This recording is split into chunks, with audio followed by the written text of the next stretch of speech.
In 1951, Secret Intelligence Service, MI6, headquarters intercepts a message that Alan Turing has been robbed at his place.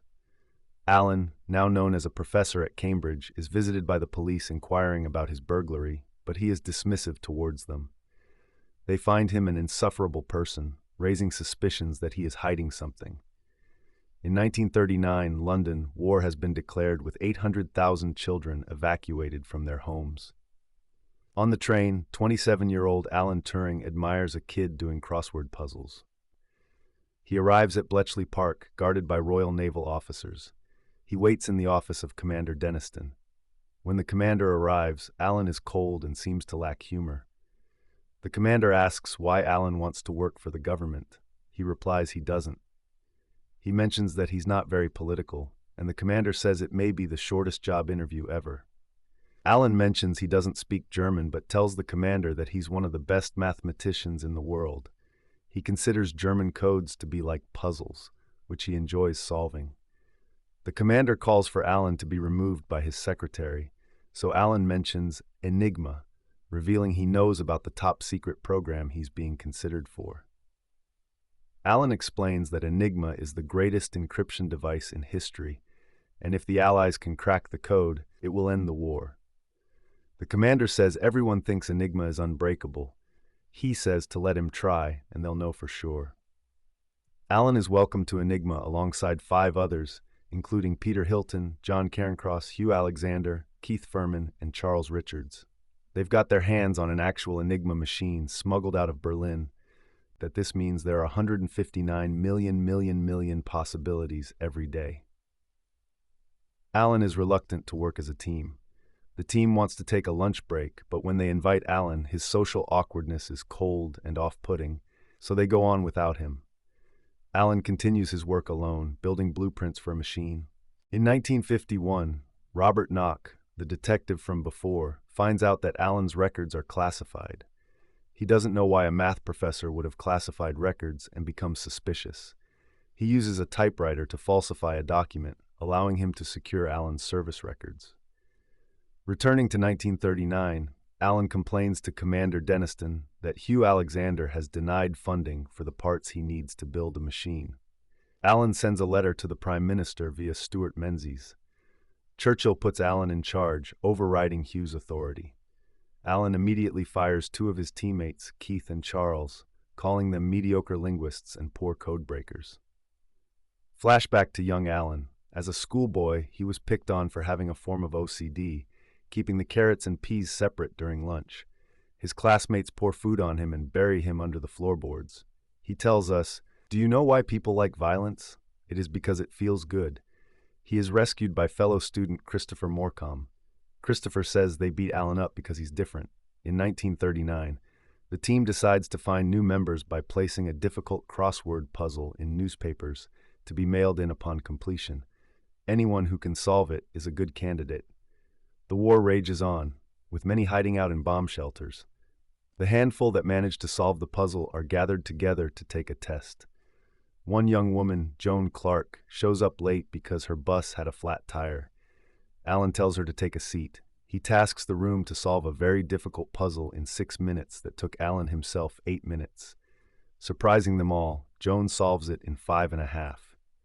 Joan and 1 other man are kept afterwards and told that they are not allowed to share what they are about to be told, or they'll be executed for high treason. They are ordered to lie to everyone they know about what they are going to be doing. In 1951, Detective Knock shares with Superintendent Smith that Alan's classified military file is empty. His war records aren't classified. Someone has burned and erased them. They suspect he is a Soviet spy. In 1940, Joan arrives at Bletchley Park under the guise of a clerical worker. In narration, Alan tells us that the British were literally starving to death. Every week, Americans would send 100,000 tons of food, and every week, the Germans would send it to the bottom of the ocean. Every night at midnight, a bell sounds, telling them their day's work has been wasted, since the code is reset at midnight.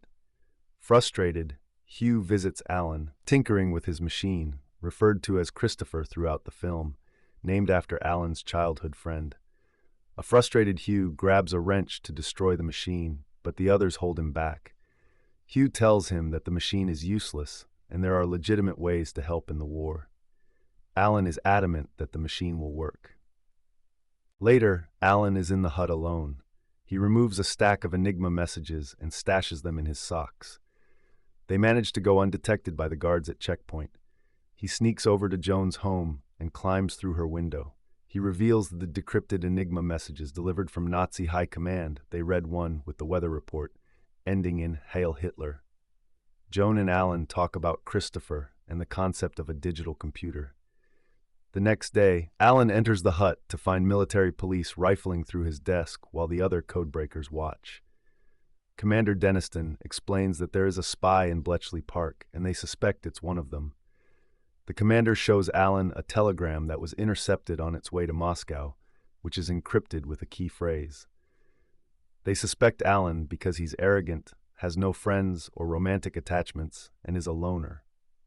Commander Deniston says he will no longer have to fire him. He can hang him for treason if he's caught. Joan greets Alan, working on Christopher, and tries to cheer him up by taking him to a beer hut. Hugh, John, and Peter enter the hut, and Joan is friendly towards them. She says it doesn't matter how smart he is. Enigma is smarter and Alan needs all the help he can get, but his team won't help him if they don't like him. The next time he sees them at their workshop, he brings apples under Joan's suggestion to give them something. He then tries to tell a joke. We see footage of the war. In Deniston's office, he is told that the machine is not producing any results. He surprises Alan at the hut, who barricades the door, trying to keep him out. They force the door open and turn it off. Commander Deniston tells him his machine doesn't work because it hasn't broken Enigma. Deniston's associate from the Home Office is upset about spending £100,000 with nothing to show for it. Alan tries to defend his machine, but it has not decrypted a single German message. The commander fires him, but is stopped short by Hugh, John, and Peter, who say that if he fires Alan, they will have to be fired too, because they believe his machine can work. Hugh reminds the commander that they're the best cryptographic minds in Britain and asks to be granted 6 more months. Commander Deniston grants 1 more month, or they're all gone. Joan comes home to find Alan there, using her flat to try to solve mathematical equations so Christopher can run through more settings per 18-hour block. She interrupts Alan to tell him that she has to return home. Her parents are unhappy with her being 25 years old and unmarried. He suggests she get married. She suspects he is suggesting Hugh or Peter, but of course he means himself. He proposes with a piece of electrical wire rolled into a ring. An engagement party is thrown at the beer hut. While Joan dances with Hugh back at school, everyone returns from holiday. A young Alan encrypts the message "I love you" and prepares to give it to Christopher, but he never shows up. In 1951, Alan is interrogated by Detective Knock. The detective asks if machines can think. Alan notes that he must have read his published work since he was called in on charges of hiring a man to touch his penis, not on computers. Alan says, machines can never think as humans do, but just because something thinks differently from you, does it mean it's not thinking? Alan tells him it is a test to determine whether something is a machine or a human being. The detective asks him what he did during the war, and Alan tells him he worked at a radio factory. Detective Knock knows this isn't true. In 1942, Alan and his team wait for Christopher to crack the code, but then the midnight buzzer sounds. The machine will never be able to process so many possibilities in an 18-hour time frame. Everyone chases Alan as he rushes across Bletchley Park, past guards and security checkpoints. They get into their hut and Alan pours out previously decrypted messages. He points out that Christopher does not have to search through every possible setting. The computer can search for ones that produce words he knows will be in the message. They realize the entire 6 a.m. weather reports end in Heil Hitler. They can have Christopher search for the words weather, Heil, and Hitler to crack the code. They test it on a 6 a.m. message. Christopher comes to a stop. They take the letters it produces and run back to the Enigma machine, typing in the same letters. They are able to decode a message. They've cracked the code. The team works throughout the night. They have decoded messages and translated decrypts, now able to produce a map that represents all of their ships versus the Axis ships. John tells them there are 5 people in the world who know the position of every ship in the Atlantic, and they are all in this room. Joan realizes that they're going to attack a British passenger convoy as they are positioned 20 minutes away. Hugh tries to call Denniston to warn him, but Alan stops him, ripping the phone out of the wall. Everyone argues. Alan points out they have to let the U-boats sink the convoy, or else it will give the Germans a heads up that they have cracked Enigma. The Germans will stop radio communication and change the design of Enigma immediately. In order to keep their success secret and win the war, they have to allow the lives of hundreds of innocent people to be lost.